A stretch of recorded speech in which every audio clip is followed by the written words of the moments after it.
When you studied a lot of languages like I have, people often have one question that they want to know. Well, two questions. The first question is, how'd you do it? And the second question is, how do you keep them straight? We'll address the second question in another video, but today I want to talk about that. How'd you do it? Underneath the question, I think, is this assumption that I figured out a secret way. The only reason I could have learned so many languages is that I have some method of learning them that's really, really good. And that if I would only share this with other people, then they also could learn languages very quickly. I got to tell you, I would love nothing more than to give you the one weird trick to learning languages quickly. But if there is such a thing, I haven't found it. And in fact, far from having found it, I would say that all of my experience as a linguist and as a student of language has led me to one conclusion, which is that there is no shortcut. There is no substitution. If you want to learn to speak a language well, to read a language well, the only way to do that is by putting in hundreds of hours in that language. You have to receive input from that language for hundreds of hours. I've spoken before about how children are not better than adults at learning languages. It's just that they have the leisure to put thousands of hours into it. By the time a child speaks for the first time, he or she has received thousands of hours of input in that language, and it's out of that field of linguistic history that they begin to think and reason and put together how to speak this thing. The task for adults is adults can actually get there much faster than a child can. It requires only a fraction of the number of hours for adults to achieve, say, semi-fluency in a language as it does for a child. But the problem for adults is, how do you find those hundreds of hours in your schedule? Right, that's what the challenge is. But make no mistake, if you want to learn to read or speak Latin, French, German, any language not your native language, you're going to have to put hundreds of hours into it. So that's kind of a weird thing for someone who teaches an intensive Latin course to say, because isn't the implicit claim in teaching a 20-week intensive Latin course that in 20 weeks I can get you there? Well, there's a set number of hours in 20 weeks. And if you've got to do hundreds of hours in 20 weeks, it is the program really that you've got to take leave of your job, your family, and maybe your senses and move into a monastery and spend all of your time studying Latin so that in this small frame of time you can get your hundreds of hours in?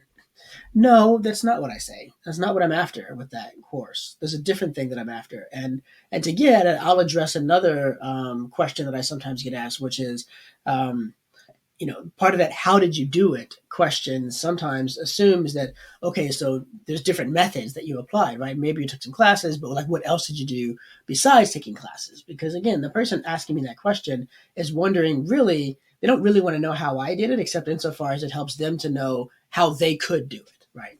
And so they're wondering, well, does Duolingo work? Or should I just get a book and start working through a book on my own, or whatever else? And so people do want to know, have you taught yourself any languages? Is that what you do? I've not taught myself a single language. The closest I came was Middle English. That I largely did work on that on my own, but I had a significant help from a linguistics professor at the same time with that.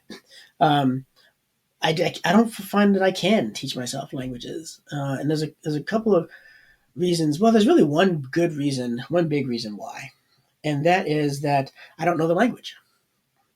I can't teach myself Russian because I don't know Russian.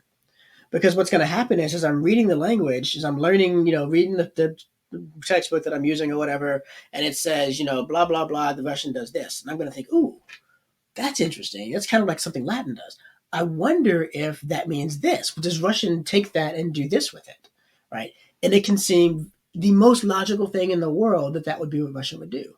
And then I would go to my Russian teacher, and say to them, hey, does Russian take this thing and use that in this way? And very often when I would do that in my past language study, the teacher would say, that would make a lot of sense. Like, that's a very reasonable extrapolation you made there, but that's not what happens. For reasons that I don't have access to, because I don't know the language and its history, it went a different way.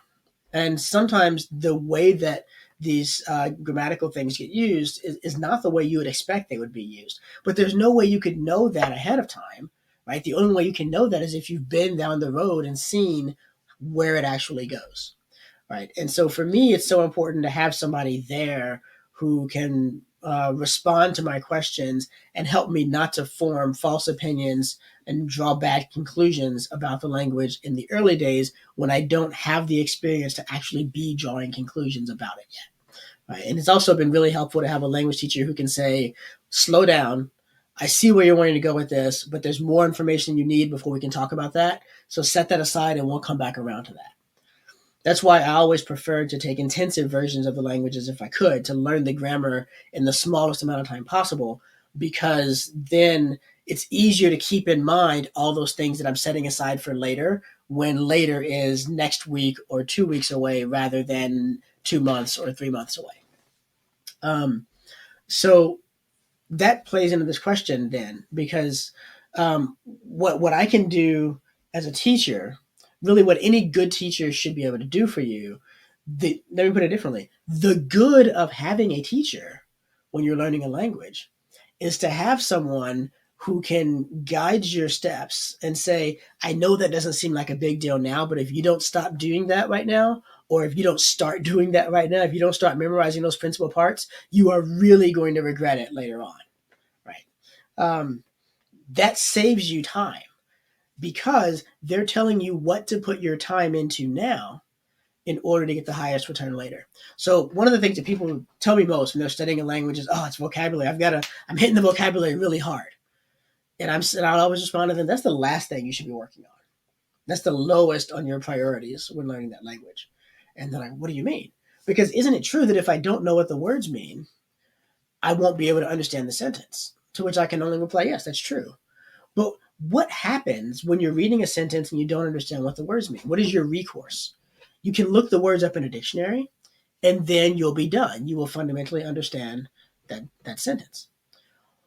But if you don't understand the grammar of the sentence, you also will not understand what it means. Right? If you know what every word means, but you can't tell how those words are being used in this sentence, you're stuck. And everyone who studied Latin has had this experience of, I know what all the words mean, either because I knew or because I looked them up, but I can't tell, I don't know if that's ablative or dative, or I don't know why it's ablative or what's going on with it. Why is this verb subjunctive? What am I supposed to do with that? And you wind up unable to translate the sentence. Well, what do you do when you don't know why something's ablative? It's harder to, it's not like the dictionary where you can just look it up and say, oh, this word is ablative, which means therefore translate it this way, because there's like 35 or 40 different uses of the ablative case. How do you know which one you got to use?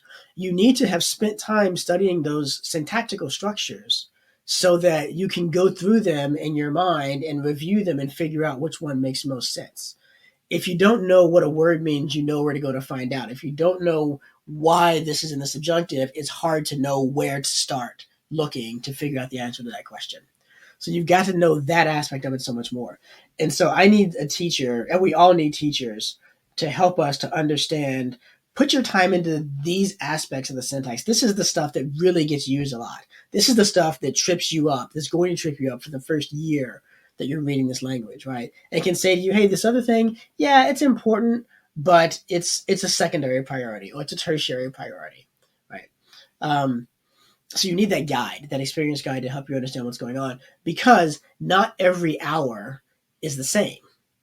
1 hour spent hitting vocabulary hard by looking at flashcards over and over and over again contains less time than an hour spent, say, writing out vocabulary cards or encountering vocabulary through seeing it in a sentence in context and learning what it means from seeing its usage in that context. And so just because you put an hour in doesn't mean that you have done the best you could have done. In fact, I suppose what I'm saying is, if you study wisely, you can supercharge your hours such that 1 hour in the language counts as 2 or 3 hours of received time. And in that way, you're still going to have to put in hundreds of hours to learn the language, because there really is no shortcut to putting in the time to learning the language. But you can reduce the hundreds down to a smaller number of hundreds. That's what I'm after with intensive courses. I want my students to learn the grammar and the scaffolding of the language, to see it all as quickly as possible, so that we can talk about, when they ask their questions about, well, can this mean this? Or can I do this way? I can say, well, remember this thing over here. Because of that, that's not going to work. And then I want to I want to get them to text as soon as possible. At the end of 20 weeks, they will not have assimilated all the grammar that I've tried to teach them. They would have only been exposed to it. I expect them to assimilate it when we're reading Augustine or whatever the thing is. And as we're reading, they begin to see those things in context. And then in their mind, it's, oh, right, plus the subjunctive means purpose, because that's that one time I saw that when Augustine said, we do this so that we may love God more fully, right? The best way to get your hours in the language is to spend your time in the language. That is to say, reading it or hearing it, or ideally both. When that happens, the time spent in the language is more enjoyable. And when the time is more enjoyable, you do it more willingly. And that means that you're going to rack up hours faster because it's going to be easier for you to put the hours in and get it done. So again, if you're hoping for really exciting news about the one secret hidden way to learn all languages, I don't know it. If you find it, please let me know. The bad news is there's no shortcut for putting in the time. The good news is putting in the time doesn't have to be painful. Putting in the time doesn't have to be grueling. Putting in the time can be fun and enjoyable. And when you get to that place, putting in the time to learning the language and the joy of spending time with the language become the same thing. And you'll be amazed how quickly hundreds of hours can fly by.